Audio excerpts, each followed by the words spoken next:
years, Miss Iloilo 2024 candidates ginpakilala. 15 kamatahom kag maanyag nga mga kandidata para sa Miss Iloilo 2024 ang opisyal nga ginpresentar sa mga katapos ang media sini nga Biyernes, Nobyembre 17. Iniya mo Sanday, Angel Jed Z. Latorre of Santa Barbara, Raniela Luis A. Aguila of Cabatuan, Fevie Marie Hecal of Maasin, Hamda Hodekpa of San Miguel, Clarice Diocades of Dumangas, Shaima Aliansore of Gimbal, Rona May Doreyos of Dumangas, Nicklin Hutay of Tigbawan, Alexi May Brooks of Leon, Ritz Banyas of Lemery, Mariel Faith Dumapet of Pasay City, Joan Jane Nasyungayo of Oton, JV Douglas of Concepcion,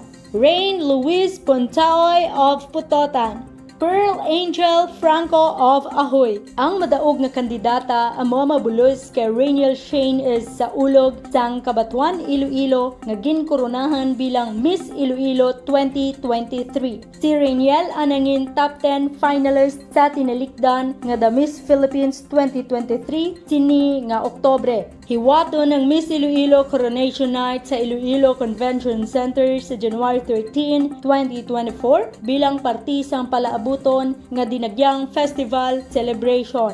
Mga kapiyen, upod kita sa pagulat sang Big Coronation Night. Para sa Panay Balita, ini si Jen Baylon, ang inyo kapiyen. For more stories, check our website www.panaynews.net. Follow us on Facebook, Instagram, and Twitter, and subscribe to our YouTube channel.